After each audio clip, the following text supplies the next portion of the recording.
Mr. Evil Deeds here. I'm doing something a little bit different. I have 3 true scary stories that I'm going to go ahead and narrate.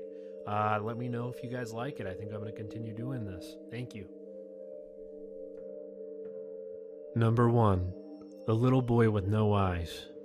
One night when I was 10, I was asleep in my bed and was woken up by my bedroom door opening, and someone sitting on my bed. I felt the graze on my leg and the bed sink as I sat. Thinking it was my mom having something to tell me, I opened my eyes only to see a pale, eyeless, just black empty sockets boy who seemed to be my age sitting at the foot of my bed with his legs crossed, staring at me, or facing my direction since he had no eyes. He then reached out his hand toward me, and he was holding what looked like a little black box. I was freaked out, but as I reached to grab it, he hesitantly pulled back. I reached out further for it and said, "Give it."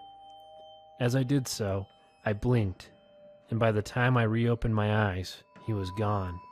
The spot of the bed where I was sitting lifted back into place, but the imprint of someone sitting there was still present.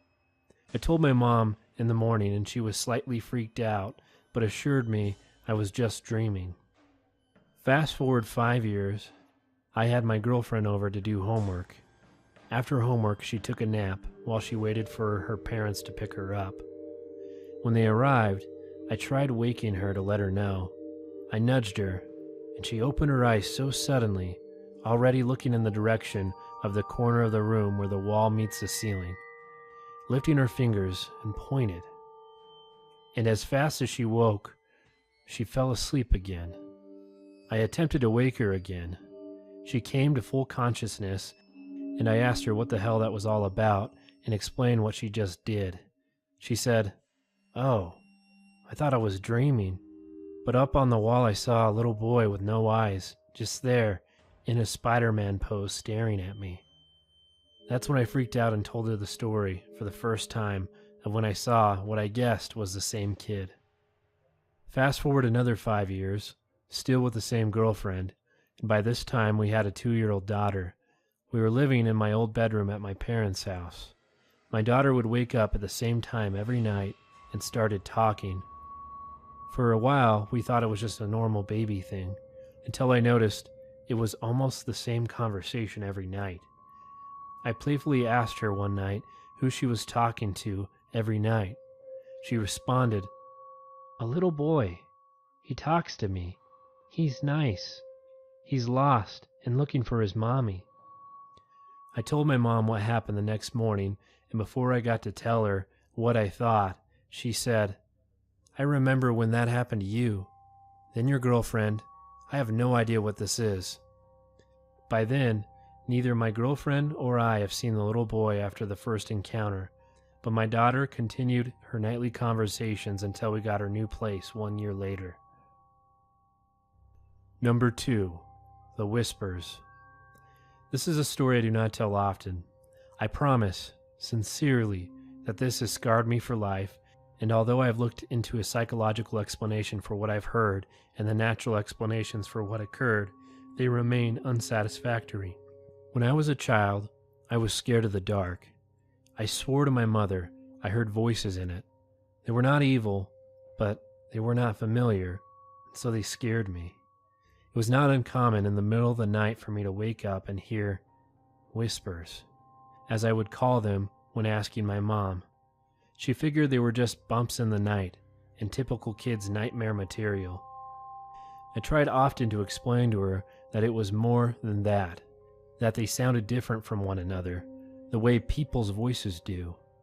On some nights I would get so scared from the whispers that I would sleep in my mother's bed with her. It was an added bonus that the bathroom was directly outside her bedroom door for my late-night tinkles. I should add at this point that when walking out of the hall to go to the bathroom, you look directly down the stairs that would lead you into my living room on the first floor, as my mom's bedroom was on the second floor. On one such night, around Christmas, I woke and felt the need to relieve myself. I walked out from the door and distinctly heard the phrase, "Look."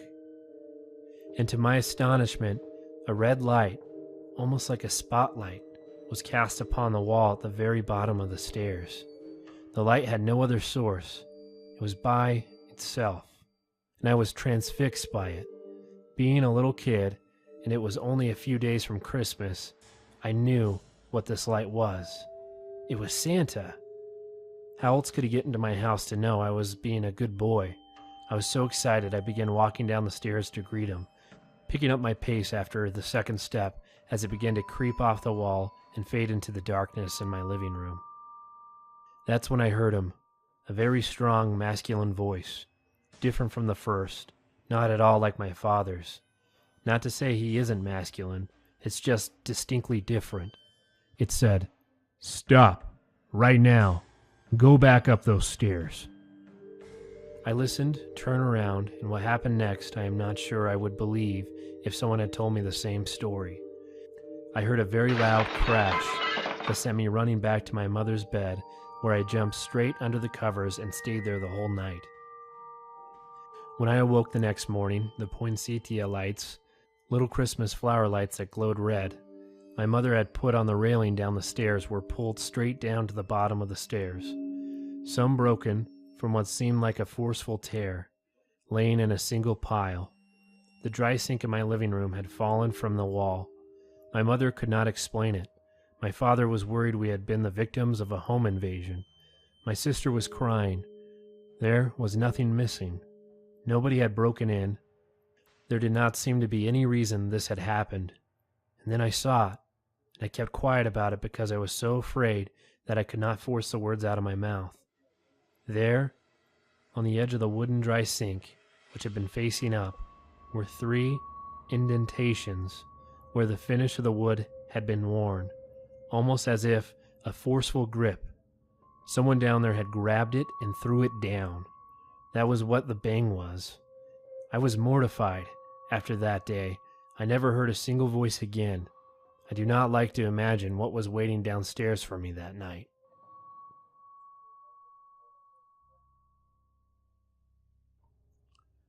Number 3. Behind the shower curtain. In the 7th grade, my friends and I went over to Mary's house, intent on playing with her mom's Ouija board that night. None of us had played with one before. Mary's mom was an extremely spiritual person who believed in energies, witchcraft, stuff like that. Before we used the board, Mary warned us that her mom would be really pissed if she found out that we were playing with it, because Ouija boards can attract bad spirits into the home. With full knowledge of this, we decided to proceed anyway. This Ouija board is not like the average Ouija board that you've ever seen. Along with the usual characteristics, the alphabet, yes, no, and goodbye, there was an entire array of symbols and signs that were arranged in a circle. This was some seriously intricate stuff. We started goofing around and communicating with the random spirits here and there until we finally met one that had us in tears the entire sleepless night. First, we asked if the spirit was a man or a woman, which he replied, "Man." Then we asked how he was killed. Murder. This freaked us out only a little bit, but we were mostly excited.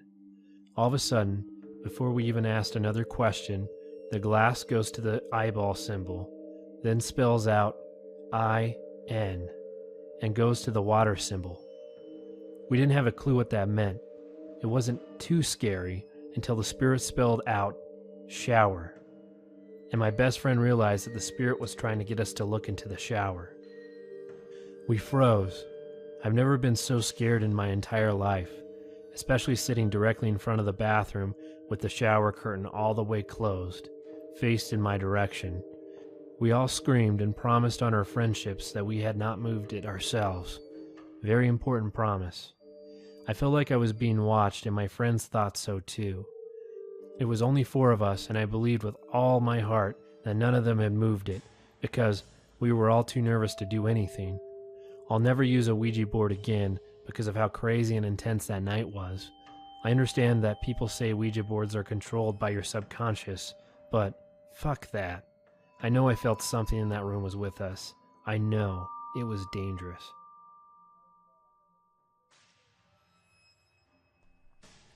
Mr. Evil Deeds here. If you liked what you heard, please subscribe, share, and like. Also, leave a comment if you have any recommendations going forward. Thank you. You guys are amazing. Bye.